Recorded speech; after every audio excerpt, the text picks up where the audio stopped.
Tapi kalau cuma omon-omon doang di panggung depannya, tapi panggung belakangnya berkompromi dengan para koruptor, itu namanya sontoloyo namanya. Ya, tidak punya keberanian, tidak punya karakter. Kalau punya keberanian dan karakter, now I am the President of Republic Indonesia, koruptor minggir. Justru yang kita inginkan adalah perlakuan yang sama, equality before the law. Ya, setiap orang sama kedudukannya dalam hukum dan pemerintahan dan wajib menjalankan hukum dan pemerintahan itu dengan tidak ada kecuali.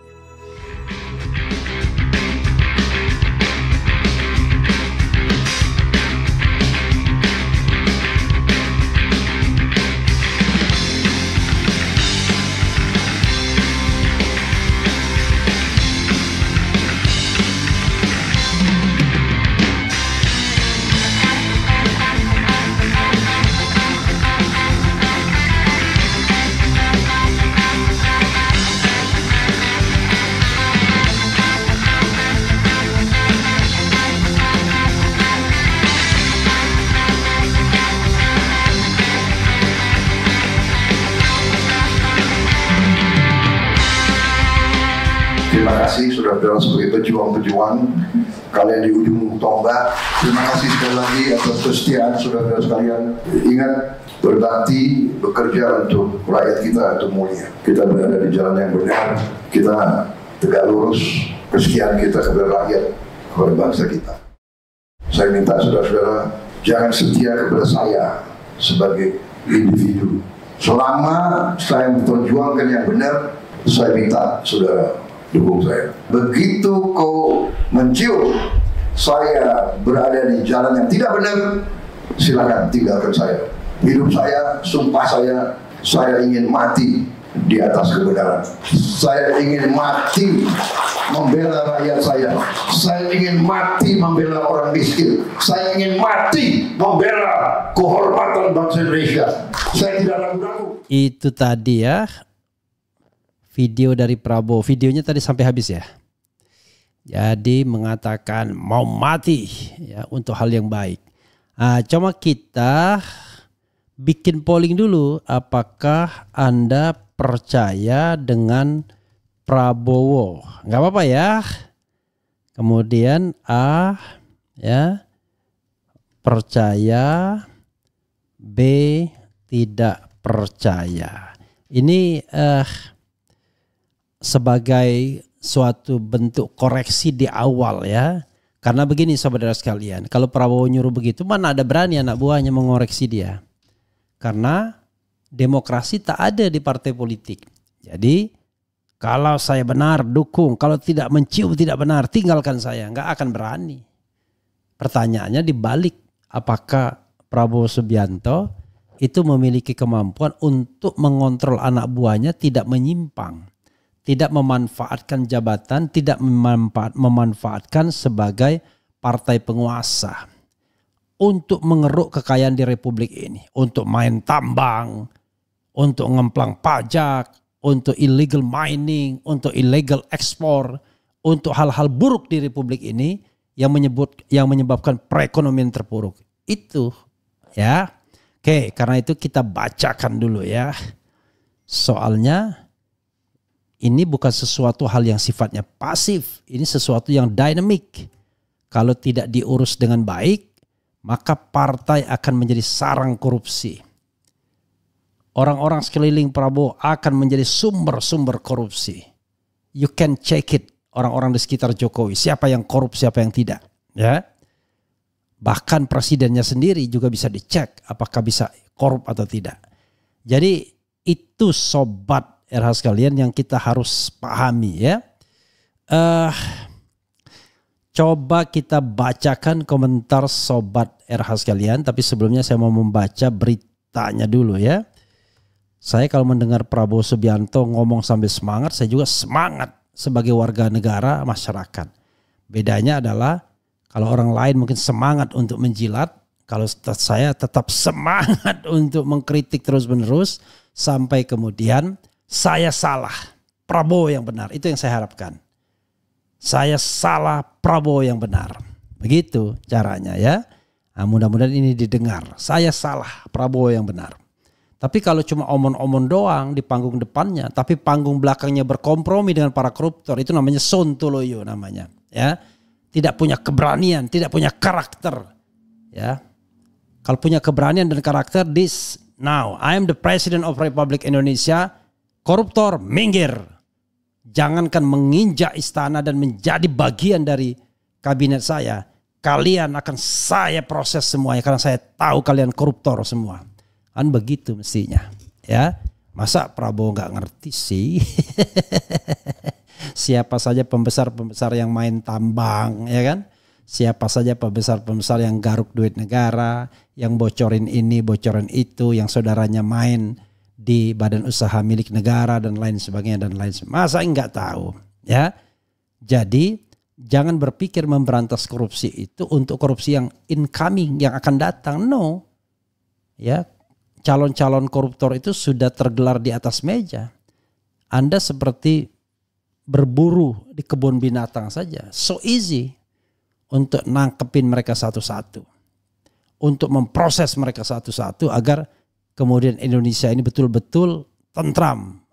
Ya, Indonesia ini benar-benar bisa diandalkan sebagai sebuah negara. Coba kita bacakan ya apa yang dikatakan Prabowo Subianto. Ya, saya selalu bersemangat kalau Prabowo menyatakan saya akan berantas korupsi, itu saya selalu bersemangat. Oke, Prabowo, saya ingin mati di atas kebenaran, membela rakyat. Kita bacakan dengan semangat ya.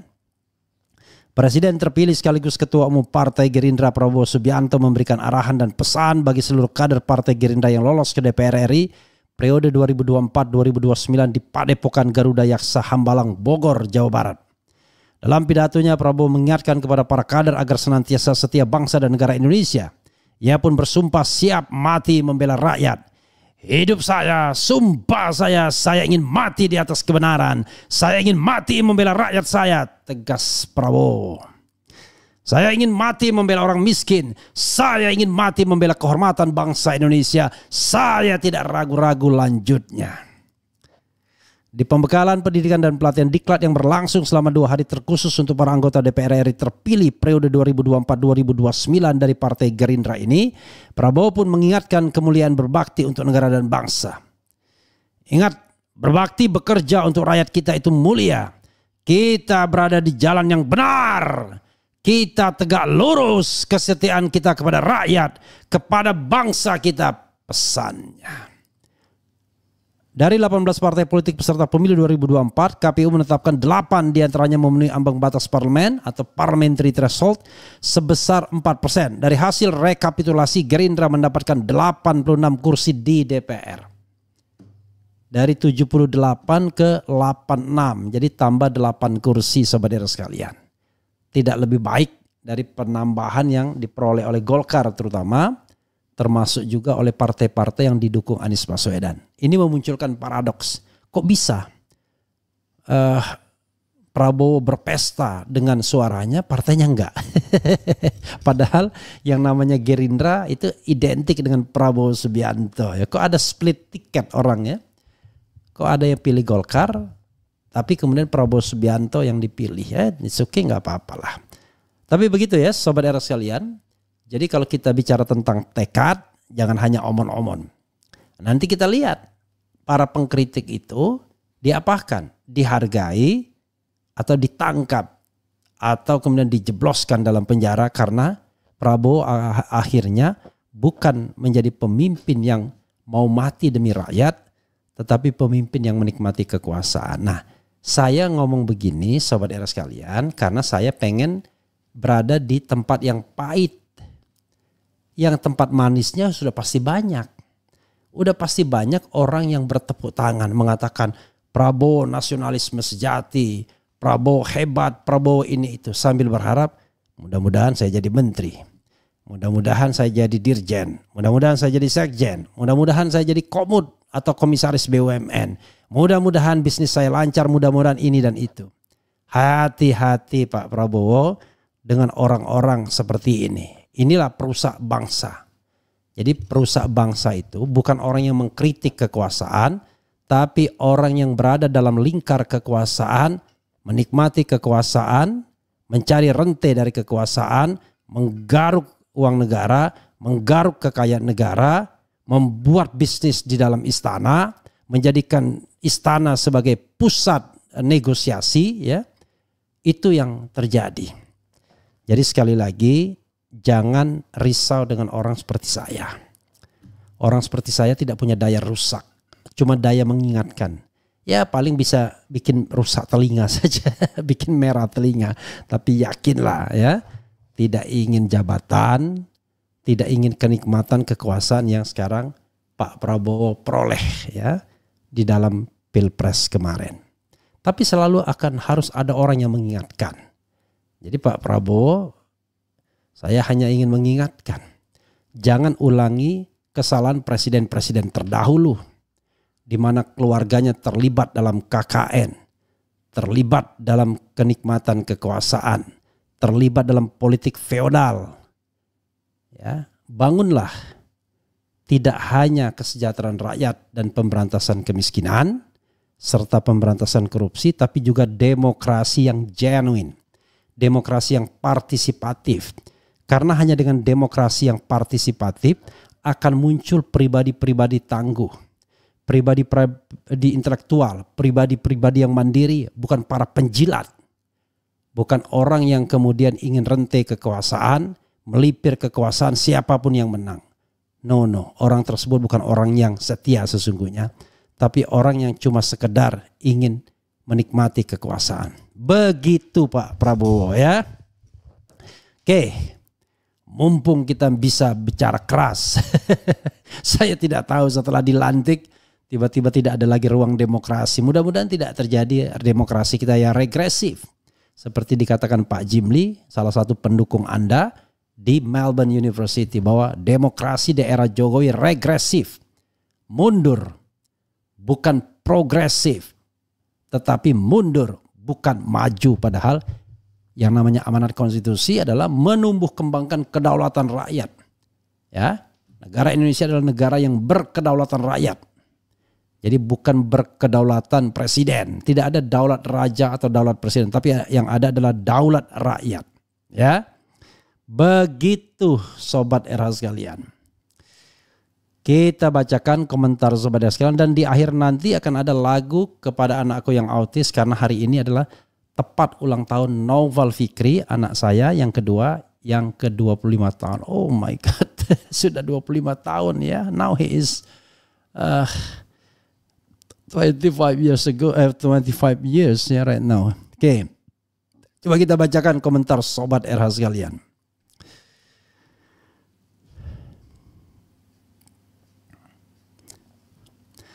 Oke, saya juga bicara mengenai, membuat polling ya. Ini mohon maaf kepada Pak Prabowo, saya terpaksa membuat polling untuk melihat apakah Anda percaya dengan Prabowo, dan dari 1.800 yang voting, yang percaya cuma 28%, yang tidak percaya 72%. Jangan marah Pak ya, karena ini bisa dibungkam dengan prestasi Bapak. Akan terbungkam mereka yang tidak percaya itu. Oke. Coba kita bacakan komentar mereka ya, yang barangkali ngeri-ngeri sedap juga. Saya percaya kalau setelah dia menjabat, dia kuatkan KPK dan dia adili Jokowi. Itu 2 indikator Pak. Yang ku percaya dan sangat yakin hanyalah apa kata Allah dan Rasulnya. Itu lain lagi, itu dimensi keagamaan ya. Percaya jika benar-benar PS berlepas diri dari Mulyono, tapi kalau ternyata milih wapresnya Puan, tanda tanya ya.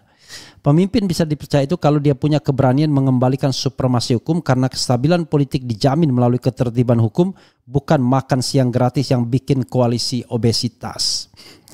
Seseorang oleh Tuhan diberi kelebihan dan kekurangan. Yang jadi masalah kekurangan atau kelebihan diakah yang diberikan pada orang-orang masyarakat banyak. Kita harus percaya Bung Refli, kita harus menaruh harapan ke Pak Prabowo. It happened ya kepada presiden-presiden sebelumnya. Awal-awal kita percaya, lama-lama kita tenggelam dalam kepercayaan tersebut. Mencela-mencela ke kiri ke kanan demi menggapai jabatan ya. Dulu juga Pak Prabowo pernah bilang akan timbul tenggelam bersama rakyat, tapi toh nyatanya nggak ada. Kalau dia sekolam sama oligarki, wassalam, cuma omon-omon. Ucapan tinggal ucapan, janji tinggal janji.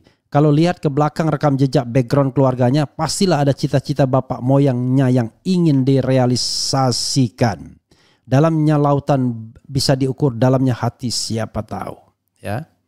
Jadi sobat era sekalian, dalam diri Prabowo dan keluarganya berat ada dua dimensi. Sosialisme dan kapitalisme. Sosialisme karena dia turunan dari Sumitro Joyo Hadikusumo, kalau tidak salah orang PSI, Partai Sosialis Indonesia. Tapi kapitalisme karena dia berasal dari keluarga pengusaha. Itulah yang nanti berantem, ya, berkelahi di dalam diri Prabowo Subianto. Apakah akan menjadi seorang sosialis yang memikirkan keadilan sosial bagi seluruh Indonesia, ataukah seperti Mulyono menjadi seorang kapitalis yang memperhatikan kekayaan, kemakmuran keluarga dan kerabat-kerabatnya. Kita lihat ya. Terlalu dini untuk mengatakan percaya padanya karena kemenangan pemilu kemarin diperoleh dengan banyak pelanggaran. Insya Allah terpaksa percaya karena sudah jadi pemenang Pilpres. Kalau saya tidak percaya sama Prabowo melihat proses terpilihnya jadi presiden, syarat permasalahan terkesan menghalalkan segala cara termasuk penetapan wakilnya. Semoga Allah takdirkan ucapan Prabowo itu benar. Insya Allah mudah-mudahan. Percaya kalau Anies jadi wakil. Jika KPK kembali ke jalan yang lurus di bawah kepemimpinan Prabowo, maka ada sedikit harapan yang tersemat kepada beliau. Tapi kalau KPK dan instansi lembaga negara dijadikan sandera politik dan kekuasaan, rasanya nggak akan jauh beda dengan kebijakan-kebijakannya Jokowi yang sontoloyo. Setahu saya Bung Ehra tak minta dipercaya ya. No. Saya berharap Anda menjawab segenuine mungkin. Saya tidak akan sedih kalau 99% orang ya itu percaya. Enggak sedih. Sama tidak sedihnya ketika saya dikasih kabar bahwa tim-tim Anies Baswedan sudah melipir ke Pramono Rano Karno. No, enggak ada masalah Parno. Even Anies sekalipun yang melipir ke salah satu pasangan calon, saya tetap independen, saya tetap netral. Karena itulah value yang saya terapkan pada diri saya. Ya, begitu sobat era sekalian ya. Kemudian kami percaya dengan syarat penjahat kekuasaan dan begundal-gundalnya diadili. Kalau tidak maka saya tidak percaya. Saya tidak percaya semenjak dia gabung sama Mulyono. Gak jauh beda mereka berdua. Kitanya aja yang ketipu kalau mereka bertengkar. Masih ragu. Bapak Prabowo harus bersanding dengan Pak Anies untuk negeri tercinta baru akan lebih baik. Sorry nih ye, aku gak percaya Prabowo sebab hasil jadi presiden curang yang menang dengan curang gak berkah. Tapi semoga Allah Subhanahu wa Ta'ala memberi hidayah jadi pemimpin yang baik dan amanah. Sebagai rakyat berharap Allahu Akbar. Saya sengaja gitu kan. Walau nggak milih Pak Prabowo tapi sudah menjadi presiden RI. Sebentar lagi insya Allah berarti kita harus memberi kepercayaan. Semoga amanah. Lihat nanti setelah pelantikan. Lihat saja nanti. Kita lihat saja nanti. Aku lebih nggak percaya sama kau Rafli. Alhamdulillahirabbil alamin ya. Wassalatu wassalamu ala asrofil anbiya'i wal mursalin wa ala alihi wassahbihi ajma'in. Gak percaya sama saya gak ada masalah ya. Prabowo Subianto bersama semua jajarannya ingin menyelamatkan kekayaan bangsa Indonesia. Tidak ada lebih dari itu. Dan saya minta tokoh Gerindra yang muda-muda, kau jadi pemimpin, jangan kau jadi koruptor.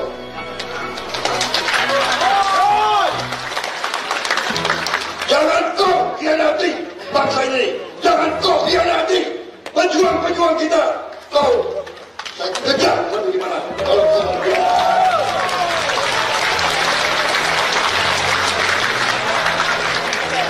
Gerindra harus menjadi contoh.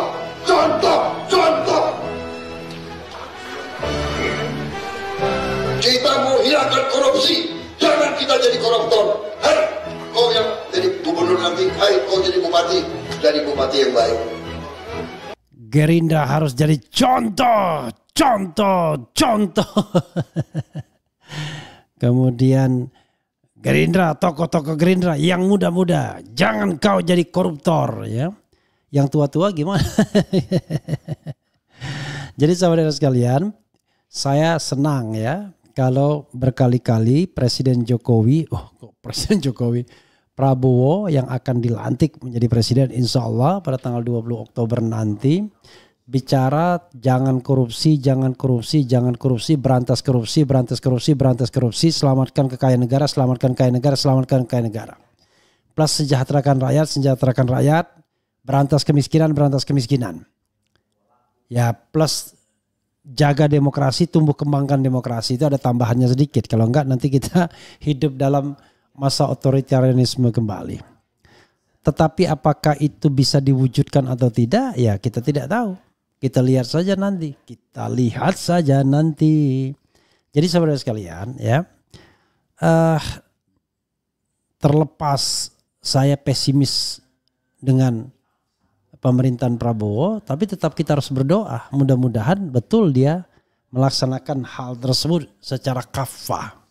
Walaupun tadi kita kan tidak melihat konteks secara keseluruhan pidato tersebut. Tapi agak aneh juga ketika dia menyebut tokoh-tokoh Gerindra yang muda-muda.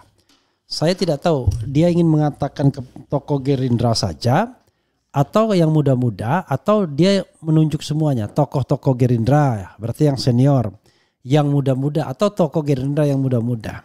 Karena di belakangnya ada senior-senior tuh, ada Titik Soeharto di situ, ada Dasko, ada Hasim Joyo Hadikusumo dan lain sebagainya. Ya, orang-orang yang very very powerful dan punya potensi ya untuk misalnya katakanlah misuse the power ya. Karena itu tentu kalimat Prabowo tidak hanya diajukan kepada yang muda-muda karena yang muda-muda belum punya akses kekuasaan, tapi juga kepada yang tua-tua atau yang senior-senior. Karena mereka lah yang the real, they have the real power ya in Indonesian politics. Nah, kalau hanya yang muda diperingatkan tapi yang seniornya tidak, ya berat juga. Itu satu. Yang kedua, ya, saya berharap bahwa Prabowo Subianto tidak merekrut orang-orang bermasalah di kabinetnya. Itu baru dia tidak omon-omon berantas korupsi. Tapi kalau ada si Ono ya, yang operator bisnisnya Mulyono diduga, si ini yang menyalahgunakan jabatannya untuk kampanye pribadi, menggunakan segala sarana untuk kampanye pribadi dan juga barangkali berkontribusi ikut memenangkan, ya, membiarkan kerabatnya kemudian menari-nari dalam kepentingan bisnis yang terkait dengan jabatannya. Kemudian ada mereka yang dipaksa mundurkan diri dengan 11 kasus. Kemudian ada masalah HPH. Orang-orang begini tetap diangkat oleh Presiden Prabowo. Lalu Presiden Prabowo bilang, saya akan berantas korupsi. From the beginning saya mengatakan omon-omon. Ya. Lalu nanti kita lihat jaksa agungnya siapa. Ternyata jaksa agungnya orang bermasalah. Ya podo. Lalu kita akan lihat Kapolrinya siapa. Kalau Kapolrinya bagian dari pemenangan pemilu misalnya, ya bagawat juga. Cek bagaimana harta kekayaannya. Ya, ada nggak kualitas hugeng misalnya di aparat hukum? Ada nggak orang yang punya komitmen kuat misalnya? Nah baru kita percaya ada keseriusan dalam memberantas korupsi. Karena memberantas korupsi hanya diomongkan saja, omon-omon juga akhirnya. Ya, cek juga perilaku partainya di Gerindra. Apakah sudah mulai ya jadi petantang-petenteng? Kami partai penguasa. Ya. Kemudian ya seperti misalnya salah seorang kader Gerindra ketika kampanye kan, mentang-mentang bagian dari kekuasaan, tiba-tiba seolah-olah beres. Oh ada masalah, iya tinggal telepon saja dan lain sebagainya. Jadi sobat era sekalian, justru yang kita inginkan adalah perlakuan yang sama, equality before the law. Ya, setiap orang sama kedudukannya dalam hukum dan pemerintahan dan wajib menjalankan hukum dan pemerintahan itu dengan tidak ada kecualinya. Kalau masih omon-omon ya sudah. Tapi saya berharap, sungguh berharap ya kepada Prabowo Subianto, kepada Pak Prabowo, tolong Pak berantas korupsi di negeri ini. Tolong Pak ya cek kader-kader Anda yang senior-senior itu apakah terlibat korupsi atau tidak. Tolong Pak ya cek apakah kader-kader Gerindra itu tidak terlibat petantang-petenteng sebagai partai yang kemudian wajib katakanlah diperhatikan dalam setiap transaksi bisnis atau tidak. Tolong. Kita tidak tahu faktanya. Tetapi kadang-kadang bisik-bisik tetangganya kita dengar-dengar sedikit. Nah, kalau kemudian orang nanti berpartisipasi dalam pemberantasan korupsi, mengadukan partai Anda, mengadukan katakanlah tokoh Anda, mengadukan key person Anda, tiba-tiba orang tersebut yang justru dipenjarakan, ya sama aja bohong. Ya, Anda harus memiliki komitmen yang kuat mengatakan bahwa siapapun yang ingin berpartisipasi dalam pemberantasan korupsi akan saya tempatkan sebagai warga negara kelas utama. Mereka berjasa bagi negara, mereka pahlawan bagi negara. Itu baru benar. Tapi kalau mereka diancam, terancam, tidak tenang hidupnya, ya berat kita. Ya. Kalau soal orang seperti saya tenang aja Pak. Orang saya seperti saya itu tidak mau juga jabatan. Ya, tidak juga bakal korupsi. Karena memang tidak ada jabatannya. Kalaupun ada jabatan, it happen to me dan I prove tidak korupsi. Nah, karena itu dan saya sudah punya komitmen untuk menjadi oposisi dalam within 5 years in your presidency. Tetapi kan kita harus saling mengingatkan kalau memang tujuan kita benar untuk menjaga republik ini. Menjaga anggaran republik ini. Menjaga kekayaan republik ini. Menjaga orang-orang tidak korup.